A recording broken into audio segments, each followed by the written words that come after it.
guys, today is the day that we're going to fly around the world. We're in Kern Valley Airport. It's 6 a.m. JP's just behind me here getting the plane ready. And yeah, we're going to be flying across the country today. I don't know how far we'll get, but we're going to try and get as far as possible. I'm feeling as excited as I have been every single day this week. Super pumped. Obviously want to be supportive for JP because it's kind of the burden's on him. He's the pilot and he's feeling the pressure a bit, but yeah, I'm hoping today goes well. He said there's a few concerns because it's kind of stormy over some of the mountains, or there's a potential for bad weather. But that's why we're trying to get off early before the heat comes in and the weather picks up. And then hopefully this afternoon, if all goes well, all goes to plan, we might be able to coincide with the total solar eclipse that's happening over the States today. So yeah, it's going to be a very, very good day.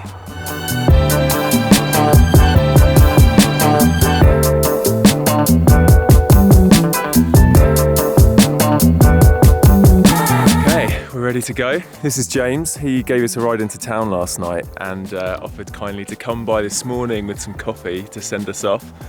He is our send-off party. We didn't really plan much ahead because we didn't know exactly which day we were able to leave, and I don't know, we've been concentrating on other stuff, so we didn't get anyone down here to send us off, but I'm glad you came, James. Thank you. I'm glad to be here. I'm glad to wish you guys off. Yeah, and are you going to be around on the 10th of November to see us arrive? Absolutely. Fantastic, fantastic. How are you feeling, JP? To be honest, I'm just focused on the flight right now. Yeah. And there's really nasty weather on the way, so okay. There's not much emotion on my end. You're just focused. Yeah. That's, I'm not grumpy, I'm just focused. That's the face of pure focus.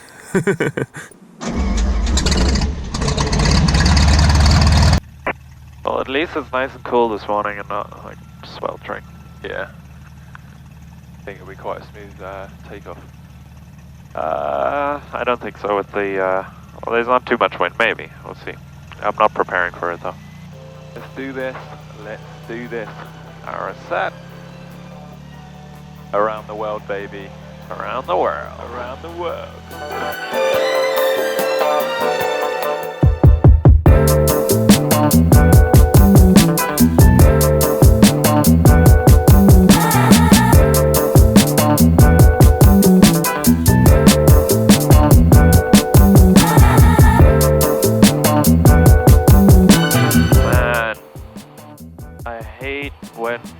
Like, that's the worst thing for me when I have to wait on the ground. Like, it gets my anxiety up so much, but once we get in the air, feeling better now. I always feel better once I'm in the air.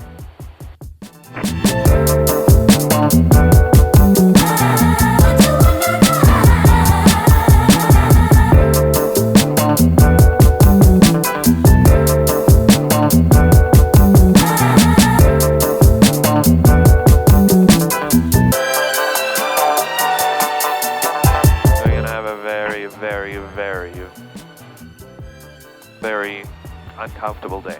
Yeah. Like, there are tornado warnings on our way, there's all sorts of crap, so. Yeah, good shout getting off early.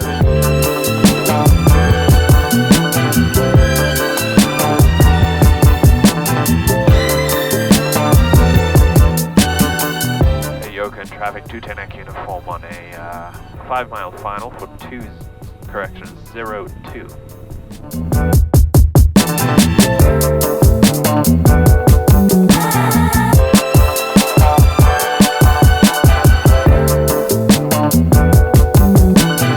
Okay, it's a slightly anticlimactic start to the trip because we've had to land at a nearby airport just to refuel because there wasn't any fuel at the Kern Valley Airport. But after this, I'm thinking we're going to be in the air for quite a while. JP's going to fill up the ferry tank, the big 40-gallon ferry tank, and then both wing tanks. And then we've got, yeah, a very, very long flight today. We've just been looking on the little map JP's been showing me. There's some storms that we need to avoid, so we're going to kind of fly around them. I'm feeling particularly good for this time in the morning. Obviously, it's a very exciting day.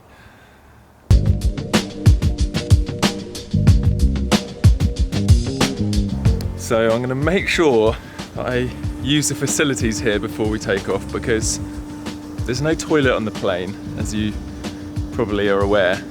A lot of you have been asking what happens if we need the toilet mid-flight. Well, if it's a number 1, we should be okay because we've got empty bottles to use. If it's a number 2, there is a way for that to happen, but it's obviously not going to be pleasant for anyone on the plane. Look, we'll just hope that doesn't come to it. The only time I can imagine, I mean this is gross talking about, but the only time I can imagine is if one of us gets really ill and has kind of a bad, dodgy stomach and we can't land anywhere, but let's hope that doesn't happen.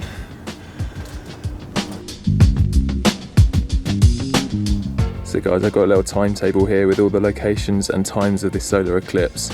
And JP's saying we'll probably be around Jefferson City, Missouri in time to see it. Alright, temperatures and pressures are good, fuel is on the left. Whoa. Guys, this is the heaviest the plane gonna be for a while. All the fuel tanks are completely filled.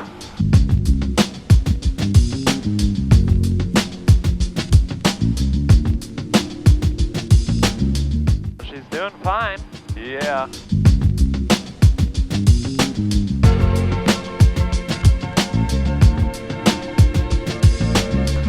So did that takeoff give you reassurance for?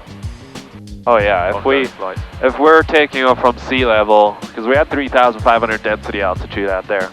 If we're taking off at sea level, and we're at the weight that we were there now, we'd have no problem whatsoever.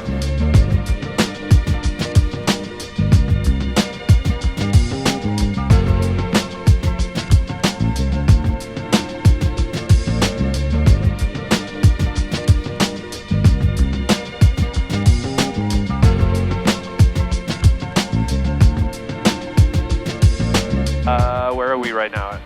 We're over. Oh my god. No way, dude. What? This is KNAB down here, and I cycled this road.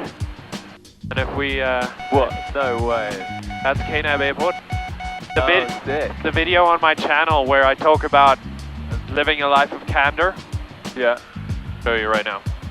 I filmed right there, right frickin' there on that hillside. Oh, sick.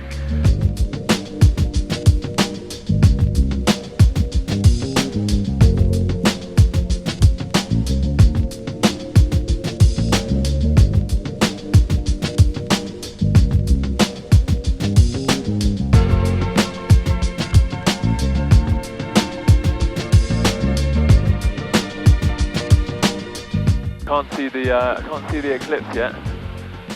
Oh, you need a photograph of the sun, yeah. Yeah, I can see. Do you have a filter on there, an ND? No, I don't know if we've got one big enough. Let's see if we have.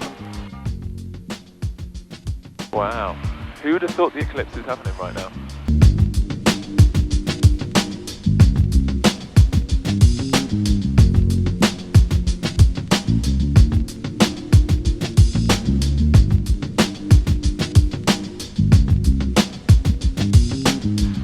We got about 4.5 hours left until we land again.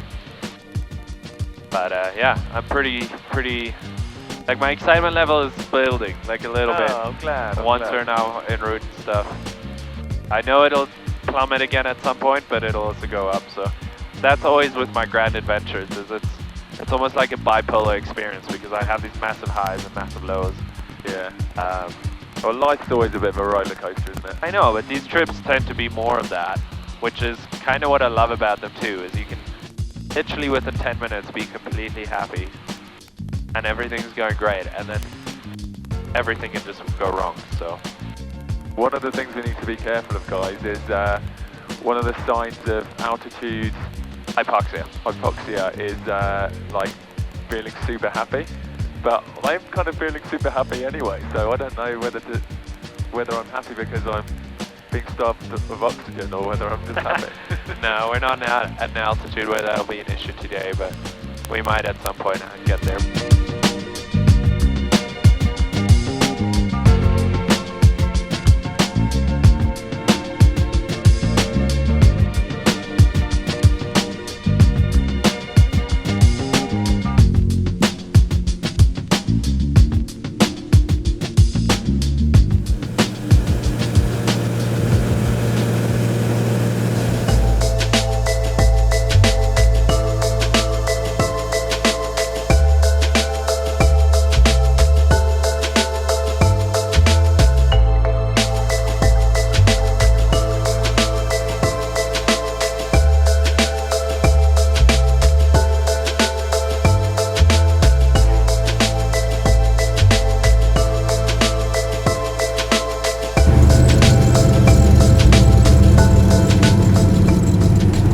So that was 8 hours we did. We just completed 8 hours, no toilet break. I'm kind of impressed with myself. The fuel truck's just coming over to help us fuel up. What else? I'm glad all the stickers are still on. They survived an 8-hour flight. We even went through some rain. Looking good. Oh, I just saw a lightning strike. Oh, yeah.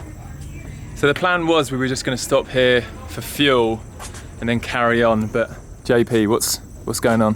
I have the worst headache. Me too, bro. We're not going anywhere. This is weather radar right now. I mean, in theory, we could try and weave our way through that, but that's just looking for trouble. Like, this could just close up in any moment or anything. And considering we're going to be doing this in the dark, bad idea. So, I'm calling it. We're not going anywhere. So, looks like we're staying here tonight.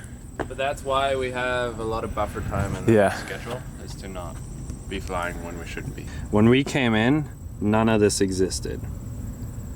Wow.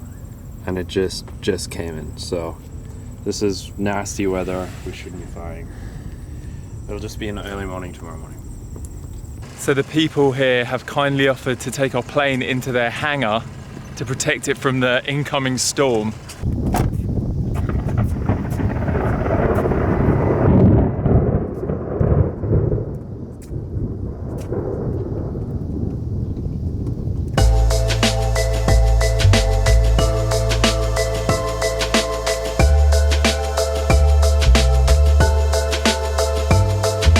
Wow, so kind of them, isn't it? People, like I just said it to Mike, like the people that we are meeting on this trip in the last 4 or 5 days, they've been so helpful. Everyone, I think people just love the idea of what we're doing, that we're going around the world, and like instantly they're like, no way, like we want to like help in some way. We're getting a ride into town. It's just that there's some dirty towels there. I didn't want to use them. The rain is really coming down now. Whew. Crazy, absolutely crazy. Okay, here we go. Thanks so much for giving us a ride into town. Oh, absolutely.